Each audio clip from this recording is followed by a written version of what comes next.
Welcome to the Ancient Book Club at our Torah portions. I'm Kylie Buckley, and we're going to be reading today out of the Book of Numbers. So, welcome. First, we start with where we are at today in New Zealand, Australia, under Yah's holy calendar, which is on the functions of the moon.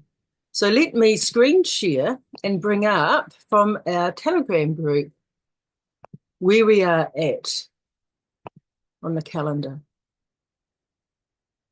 So we are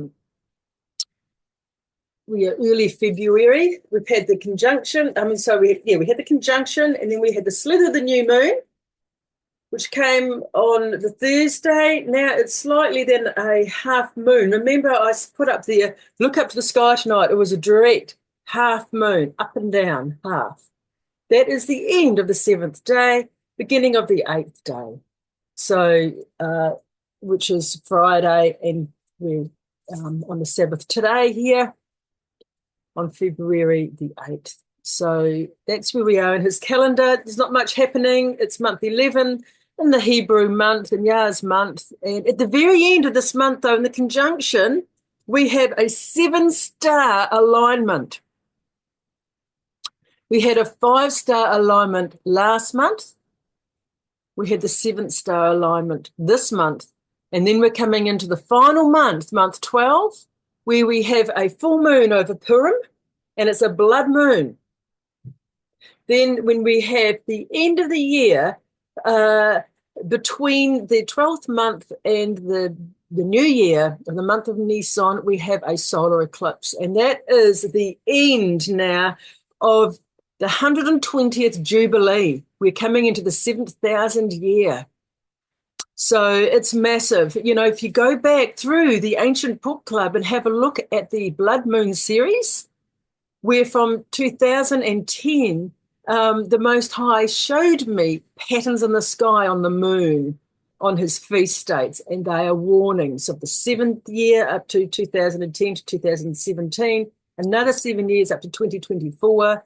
And now we have the final year, which is it's like a transition time of 2025, which began in 2021.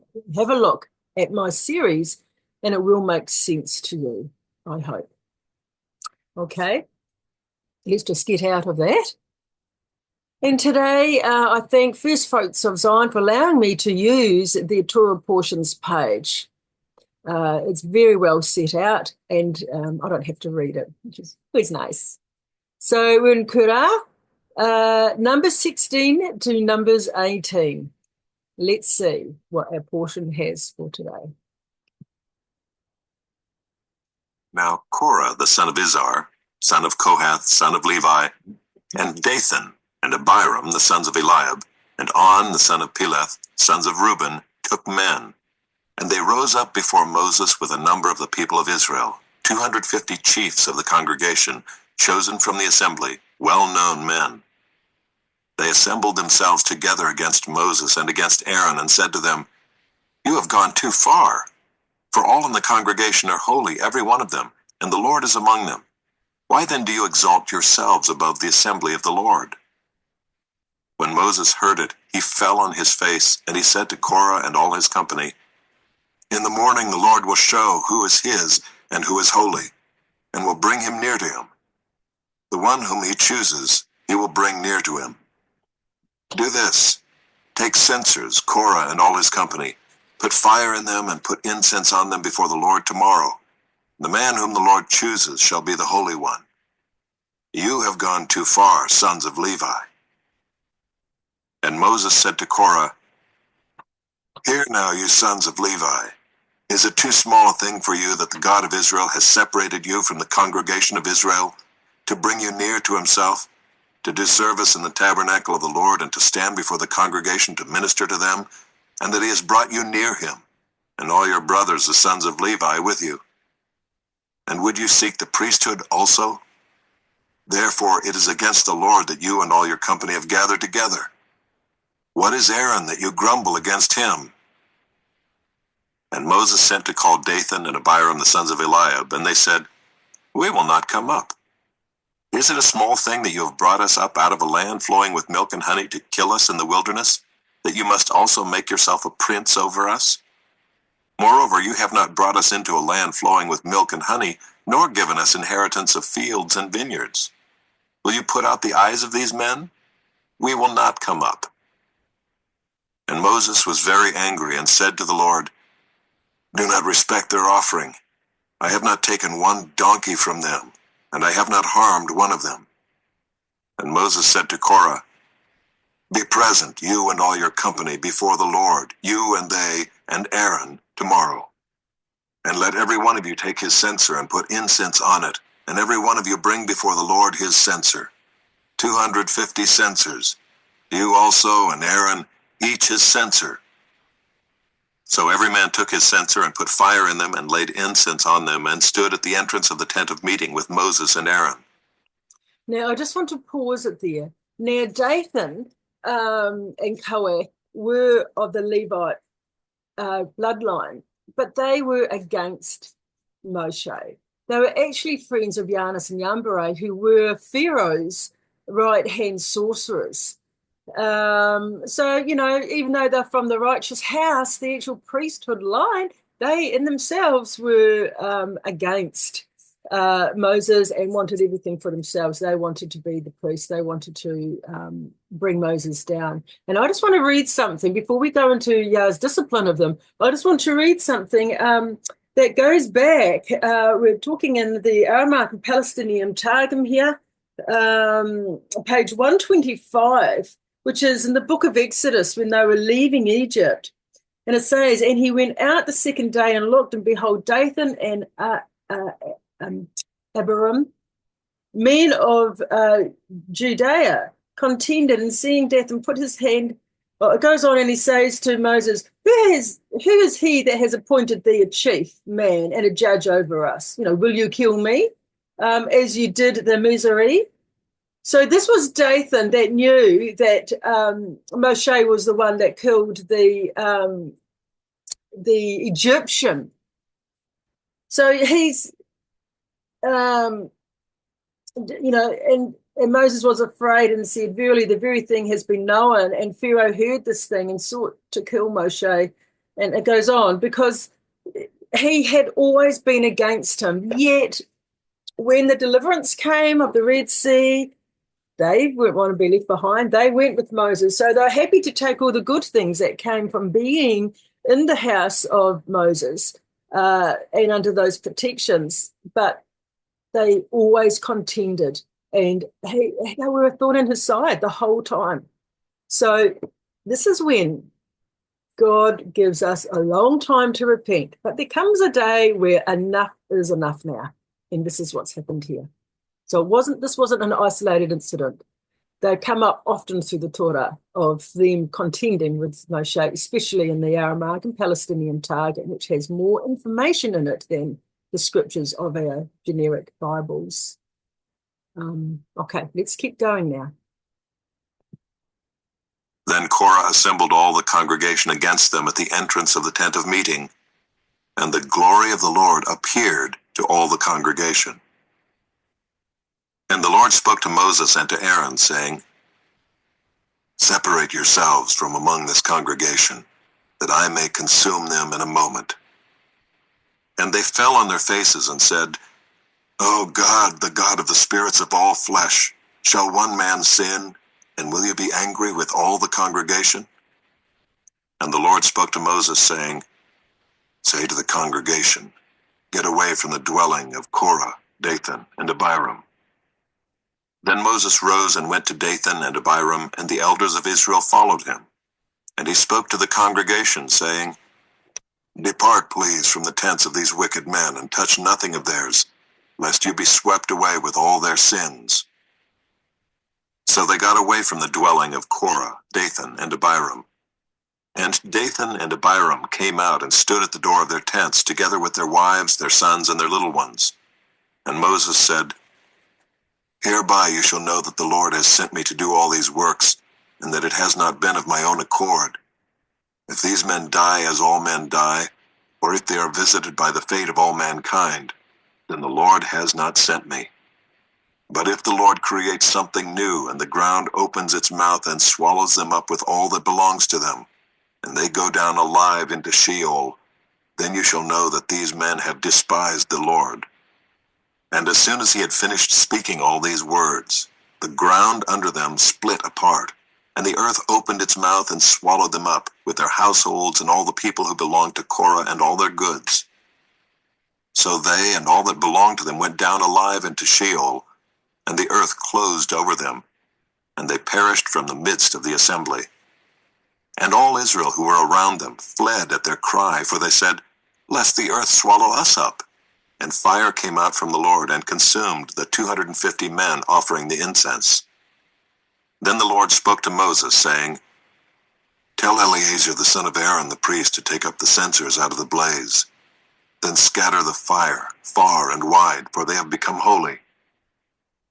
As for the censers of these men who have sinned at the cost of their lives, let them be made into hammered plates as a covering for the altar, for they offered them before the Lord, and they became holy. Thus they shall be assigned to the people of Israel." So Eleazar the priest took the bronze censers which those who were burned had offered, and they were hammered out as a covering for the altar, to be a reminder to the people of Israel, so that no outsider who is not of the descendants of Aaron should draw near to burn incense before the Lord, lest he become like Korah and his company, as the Lord said to him through Moses.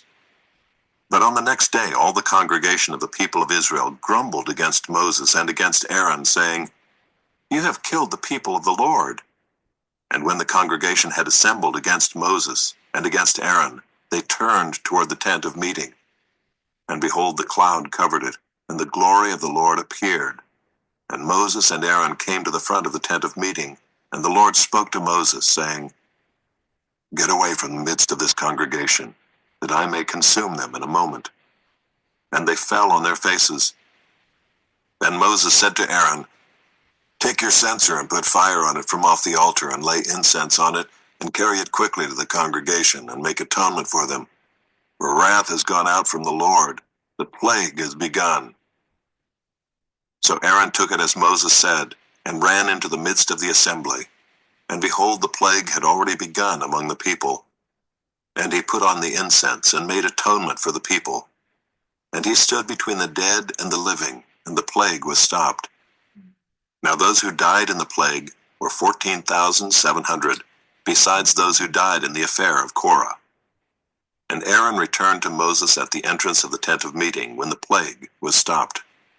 The Lord spoke to Moses, saying, "Speak to the people of Israel, and get from them staffs, one for each father's house, from all their chiefs according to their father's houses, 12 staffs. Write each man's name on his staff, and write Aaron's name on the staff of Levi. For there shall be one staff for the head of each father's house. Then you shall deposit them in the tent of meeting before the testimony, where I meet with you. And the staff of the man whom I choose shall sprout. Thus I will make to cease from me the grumblings of the people of Israel, which they grumble against you." Moses spoke to the people of Israel, and all their chiefs gave him staffs, one for each chief, according to their fathers' houses, 12 staffs.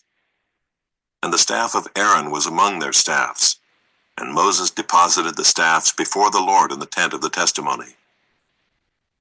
On the next day Moses went into the tent of the testimony, and behold, the staff of Aaron for the house of Levi had sprouted and put forth buds and produced blossoms, and it bore ripe almonds. Then Moses brought out all the staffs from before the Lord to all the people of Israel. And they looked, and each man took his staff. And the Lord said to Moses, "Put back the staff of Aaron before the testimony, to be kept as a sign for the rebels, that you may make an end of their grumblings against me, lest they die." Thus did Moses, as the Lord commanded him, so he did. And the people of Israel said to Moses, "Behold, we perish, we are undone, we are all undone. Everyone who comes near to the tabernacle of the Lord shall die. Are we all to perish?" So the Lord said to Aaron, "You and your sons and your father's house with you shall bear iniquity connected with the sanctuary. And you and your sons with you shall bear iniquity connected with your priesthood. And with you bring your brothers also, the tribe of Levi, the tribe of your father, that they may join you and minister to you while you and your sons with you are before the tent of the testimony. They shall keep guard over you and over the whole tent, but shall not come near to the vessels of the sanctuary or to the altar, lest they and you die. They shall join you and keep guard over the tent of meeting for all the service of the tent, and no outsider shall come near you. And you shall keep guard over the sanctuary and over the altar, that there may never again be wrath on the people of Israel. And behold, I have taken your brothers, the Levites, from among the people of Israel. They are a gift to you, given to the Lord, to do the service of the tent of meeting. And you and your sons with you shall guard your priesthood for all that concerns the altar, and that is within the veil, and you shall serve. I give your priesthood as a gift, and any outsider who comes near shall be put to death. Then the Lord spoke to Aaron, Behold, I have given you charge of the contributions made to me, all the consecrated things of the people of Israel. I have given them to you as a portion and to your sons as a perpetual due. This shall be yours of the most holy things, reserved from the fire. Every offering of theirs, every grain offering of theirs, and every sin offering of theirs, and every guilt offering of theirs, which they render to me, shall be most holy to you and to your sons. In a most holy place shall you eat it. Every male may eat it. It is holy to you. This also is yours, the contribution of their gift, all the wave offerings of the people of Israel. I have given them to you and to your sons and daughters with you as a perpetual due. Everyone who is clean in your house may eat it. All the best of the oil and all the best of the wine and of the grain, the first fruits of what they give to the Lord, I give to you. The first ripe fruits of all that is in their land, which they bring to the Lord, shall be yours.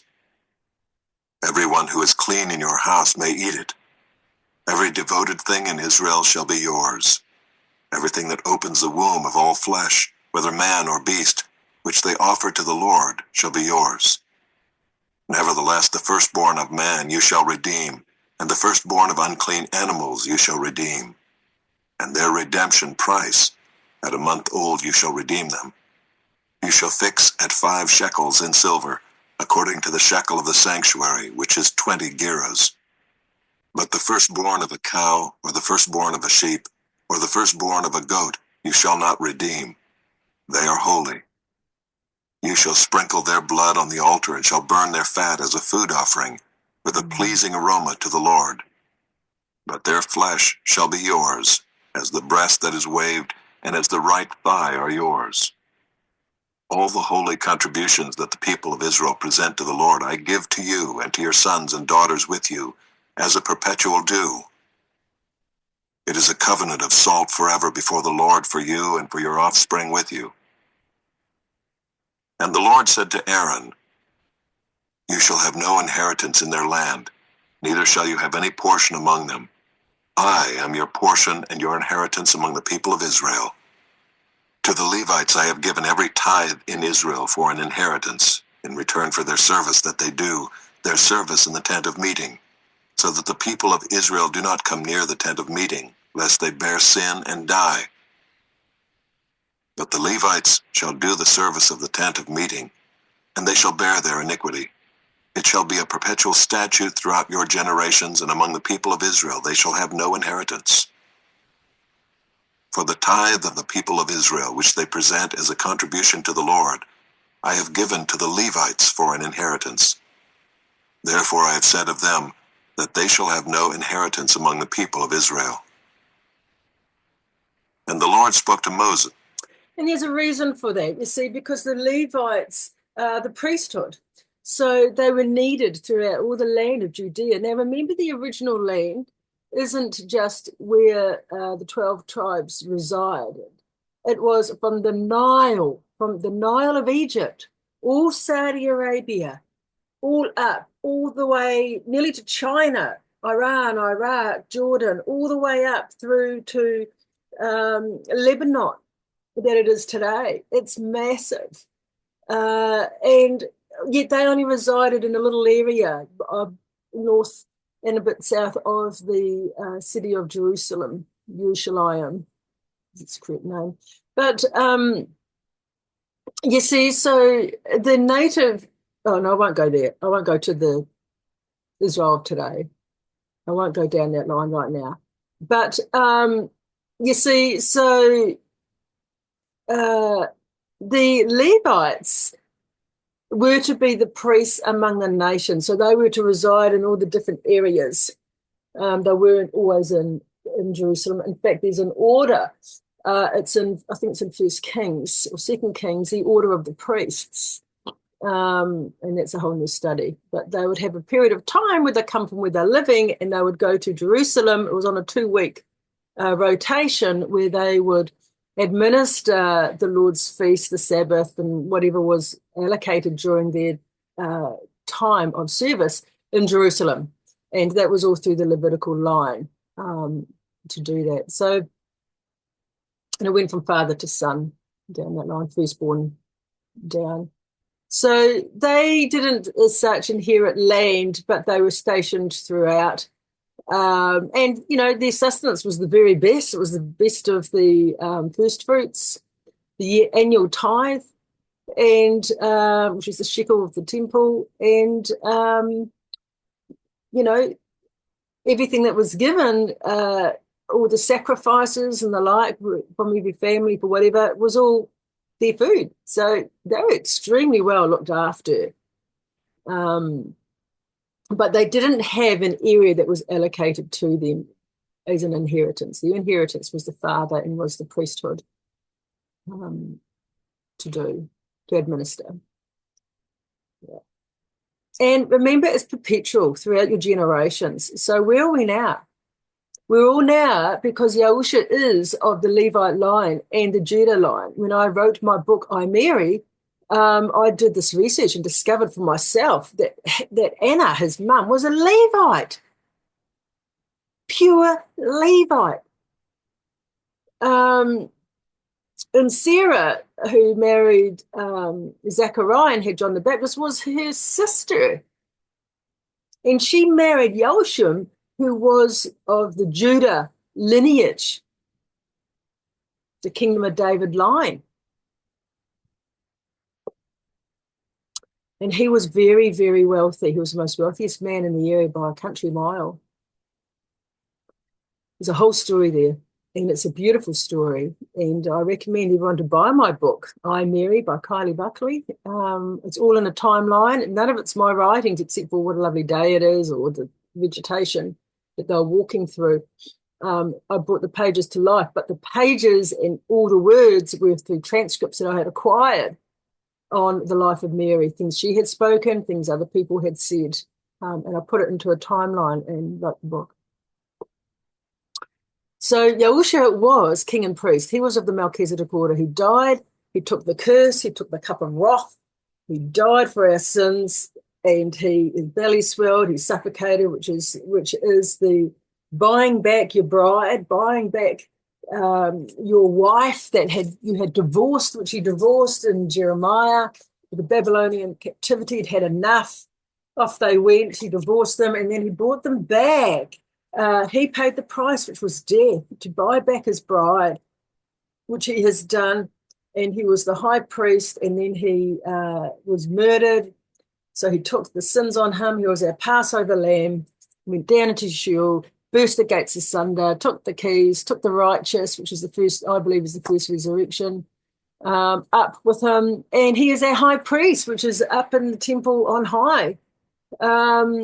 So the Levitical order is eternal, and he's it. He's our high priest who will be coming back to rule and reign. It's just beautiful. We can't wait. So this is the beginning of that being established. This is saying, moreover, you shall speak and say to the Levites, when you take from the people of Israel the tithe that I have given you from them for your inheritance, then you shall present a contribution from it to the Lord, a tithe of the tithe. And your contribution shall be counted to you as though it were the grain of the threshing floor, and as the fullness of the winepress. So you shall also present a contribution to the Lord from all your tithes, which you receive from the people of Israel. And from it you shall give the Lord's contribution to Aaron the priest. Out of all the gifts to you, you shall present every contribution due to the Lord. From each its best part is to be dedicated. Therefore you shall say to them, when you have offered from it the best of it, then the rest shall be counted to the Levites as produce of the threshing floor and as produce of the winepress. And you may eat it in any place, you and your households, for it is your reward in return for your service in the tent of meeting. And you shall bear no sin by reason of it, when you have contributed the best of it. But you shall not profane the holy things of the people of Israel, lest you die. You know, I was just thinking about the wine and the oil. Now, remember in the book of Revelations, the other two things that are not touched. Just interesting to note. Okay, Samuel 1, 11 to 12. What does it say? Then Samuel said to the people, come, let us go to Gilgal and there renew the kingdom. So all the people went to Gilgal, and there they made Saul king before the Lord in Gilgal. There they sacrificed peace offerings before the Lord, and there Saul and all the men of Israel rejoiced greatly. And Samuel said to all Israel, behold, I have obeyed your voice in all that you have said to me, and have made a king over you. And now behold, the king walks before you, and I am old and gray. And behold, my sons are with you. I have walked before you from my youth until this day. Here I am. Testify against me before the Lord and before his anointed. Whose ox have I taken? Or whose donkey have I taken? Or whom have I defrauded? Whom have I oppressed? Or from whose hand have I taken a bribe to blind my eyes with it? Testify against me, and I will restore it to you. They said, you have not defrauded us or oppressed us or taken anything from any man's hand. And he said to them, the Lord is witness against you, and his anointed is witness this day, that you have not found anything in my hand. And they said, he is witness. And Samuel said to the people, the Lord is witness who appointed Moses and Aaron and brought your fathers up out of the land of Egypt. Now therefore stand still, that I may plead with you before the Lord concerning all the righteous deeds of the Lord that he performed for you and for your fathers. When Jacob went into Egypt and the Egyptians oppressed them, then your fathers cried out to the Lord, and the Lord sent Moses and Aaron, who brought your fathers out of Egypt, and made them dwell in this place. But they forgot the Lord their God, and he sold them into the hand of Sisera, commander of the army of Hazor, and into the hand of the Philistines, and into the hand of the king of Moab. And they fought against them. And they cried out to the Lord and said, we have sinned because we have forsaken the Lord and have served the Baals and the Ashtaroth. But now deliver us out of the hand of our enemies, that we may serve you. And the Lord sent Jerubbaal and Barak and Jephthah and Samuel, and delivered you out of the hand of your enemies on every side, and you lived in safety. And when you saw that Nahash the king of the Ammonites came against you, you said to me, no, but a king shall reign over us, when the Lord your God was your king. And now behold the king whom you have chosen, for whom you have asked. Behold, the Lord has set a king over you. If you will fear the Lord and serve him, and obey his voice, and not rebel against the commandment of the Lord, and if both you and the king who reigns over you will follow the Lord your God, it will be well. But if you will not obey the voice of the Lord, but rebel against the commandment of the Lord, then the hand of the Lord will be against you and your king. Now therefore stand still, and see this great thing that the Lord will do before your eyes. Is it not wheat harvest today? I will call upon the Lord, that he may send thunder and rain. And you shall know and see that your wickedness is great, which you have done in the sight of the Lord, in asking for yourselves a king. So Samuel called upon the Lord, and the Lord sent thunder and rain that day, and all the people greatly feared the Lord and Samuel. And all the people said to Samuel, pray for your servants to the Lord your God, that we may not die, for we have added to all our sins this evil, to ask for ourselves a king. And Samuel said to the people, Do not be afraid. You have done all this evil. Yet do not turn aside from following the Lord, but serve the Lord with all your heart. And do not turn aside after empty things that cannot profit or deliver, for they are empty. For the Lord will not forsake his people for his great name's sake, because it has pleased the Lord to make you a people for himself. Interesting. Yes, you see, because they had the Levitical order, but people rejected it. And his two sons, Samuel's two sons, were undisciplined and unable to manage the role. And so people called out for a king. And this is where the kingly line begins, which was foretold in the line of Judah, right back at Isaac. I think Abraham, it's an Abrahamic testimony of Abraham. I'll have to have a look. But Isaac and Jacob, in their the testimony of the patriarchs, in that book where they speak into the 12 sons, and Judah had the king's son, the king lineage would come from him. And Levi, it would be the priesthood would come from him, which is the Melchizedek order, kings and priests. This was when the kingship began, was here, when they refused to individually live as God had ordained. They refused to priest over them. So this is when the kingship started. And of course, Saul wasn't the best king by any means. However, David was the anointed. He was the one that was anointed for the role. And who anointed him? Samuel, as a young boy, 14 years before he took the kingship of that role, which is foretold, as said in the scriptures, the kingdom of David will never, ever cease. And it hasn't. They've gone through from Solomon all the way down. Many of them were unrighteous, many. There was Josiah, who was righteous. Then with the Babylonian captivity, Jeremiah took the king's daughters via Egypt, into Ireland, where they married the two sons of Judah. And that continued on the king line through Europe for well over 1,000 years, and then into Scotland. And then it was circumvented through the Rothschilds and the fiat currency. However, the kingdom of David, as foretold in the scriptures, will raise up in the end of times, and it will be a sanctuary that people run to. And it will turn back to Torah, and it will turn back to Yah's ways. And today we have that. We have David Joel Williams, who is the 124th grandson of David, King David, who has raised up the kingdom of David under Torah, under Yah's ways, under righteousness, with Yahusha as our high priest that is in heaven. And I encourage you all to go to my Telegram channel.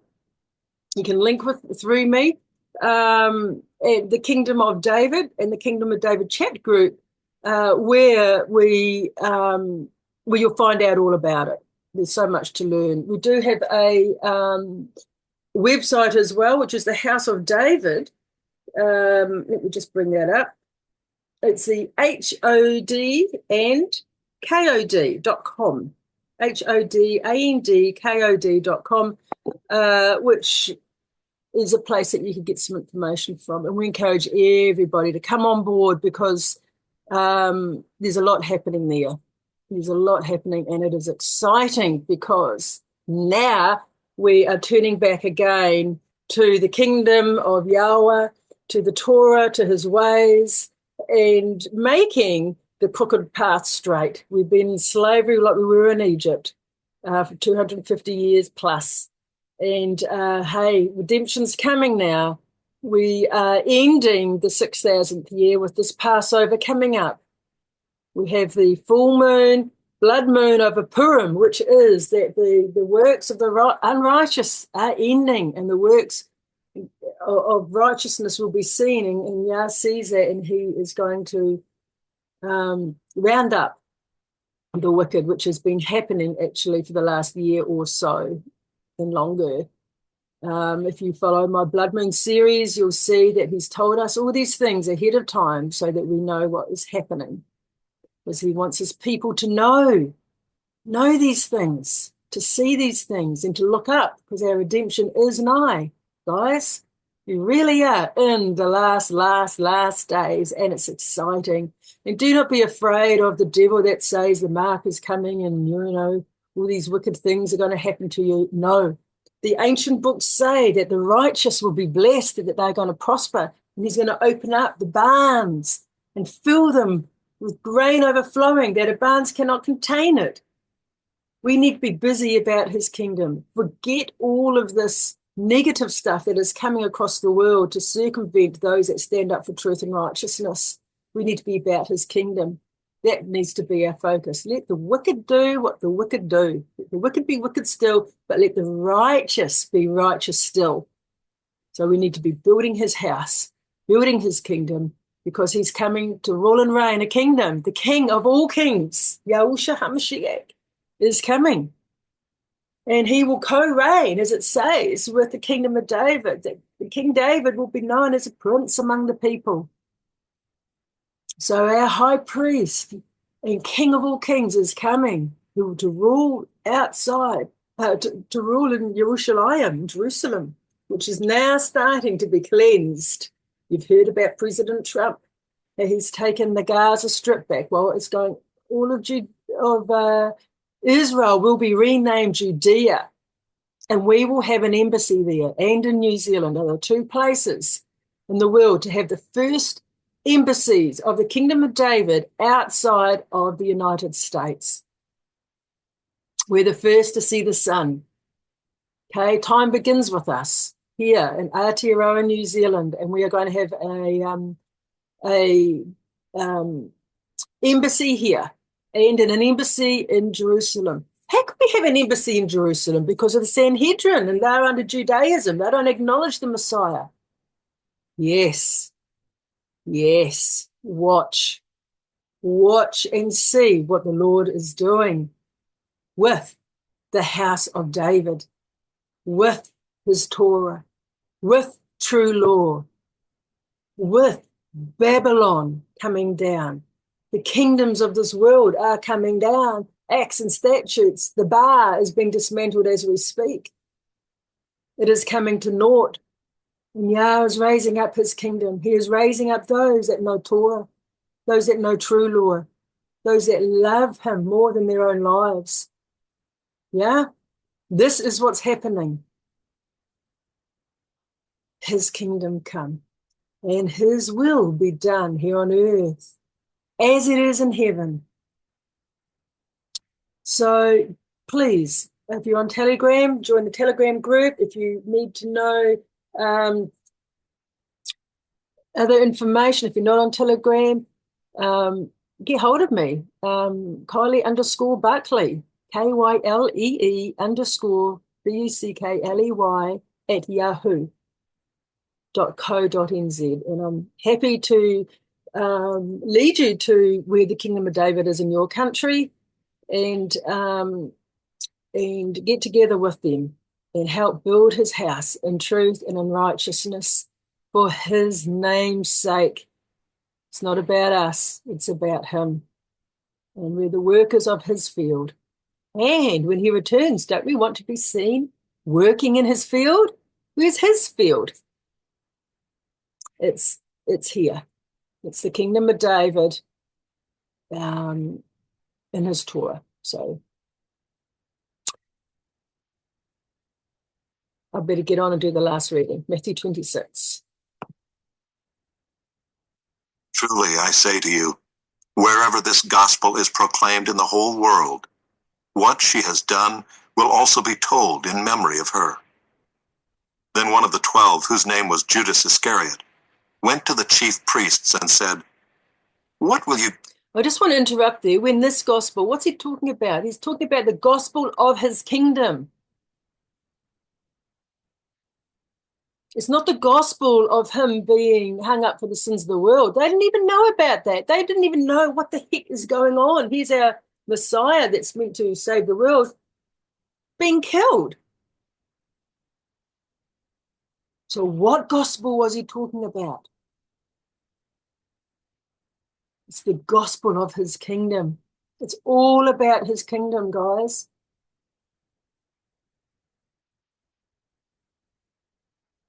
Will you give me if I deliver him over to you? And they paid him 30 pieces of silver. And from that moment he sought an opportunity to betray him. Now on the first day of unleavened bread, the disciples came to Jesus, saying, "Where will you have us prepare for you to eat the Passover?" He said, "Go into the city to a certain man and say to him, 'The teacher says, my time is at hand. I will keep the Passover at your house with my disciples.'" And the disciples did as Jesus had directed them, and they prepared the Passover. When it was evening, he reclined at table with the 12. And as they were eating, he said, "Truly I say to you, one of you will betray me." And they were very sorrowful and began to say to him one after another, "Is it I, Lord?" He answered, "He who has dipped his hand in the dish with me will betray me. The Son of Man goes as it is written of him, but woe to that man by whom the Son of Man is betrayed. It would have been better for that man if he had not been born." I really should have my New Testament here, but this can bring confusion because he's a Passover lamb, but he ate the Passover. That's not actually what happened. And this here, where it says on the first day of unleavened bread, that's been inserted. It was the Last Supper. It was the night before Passover, and yeah, they were preparing for the Passover. Remember, you had to have the lamb on the 10th. Day, and they were preparing for the meal. So that's what was happening. It was the Last Supper. This is not really through translation. It's a poor translation. But he knew that he was going to be betrayed. He had to be, because he had to die. Yeah. To be the high priest, to pay back the price of the divorcing of his wife. You see, we just read in Numbers a couple of weeks ago that if a wife has been a whoring, or the husband believes she's been a whoring, he takes her to the temple and she has to drink the cup of wrath. And if she has been unfaithful, her belly will swell and she will die. But if she hasn't, then she will be fine and grace and she will be innocent because she is innocent. Now, he took the wrath. He took the cup for the bride, which is all of us, is Israel, the 12 tribes and everybody that's gone a whoring. Okay? He took it, and he took the death. He took the penalty. His belly swelled, which is suffocation through crucifixion. He died, he went down, and he was one of the 22 high priests. He was a Levitical priest. He was ordained through the Sanhedrin as one of the 22 high priests. And if you go on my channel, under the priesthood of the Messiah group, it talks about it in there. And I read transcripts, which are how and when all this took place. And Mary had to actually come and give her testimony as to who the father of Yahushua was. How did she get pregnant? What actually happened? And then they wrote in the Codex, Yahushua from Nazareth, son of the Virgin Mary, son of the Most High Yahweh, God. So they all knew who he was. And that's why you see when that woman was caught in adultery, when they threw her at his feet and said, "Go on, you judge her." And you see, they wouldn't do that if he wasn't a high priest. He wouldn't have had the authority. He wouldn't have been a Levite. He wouldn't have had the authority. He wouldn't have been ordained. He had to be all those things And they were trying to trip him up because he was so pure and spoke so honestly that they were condemned by the sin in their own lives. And that's why he started writing their sins in the soil, in the dust. And one priest left, then another, then another. They hated him because all are equal under the law. Everybody. Everybody. How much more so for the priesthood? How much more so for us, guys?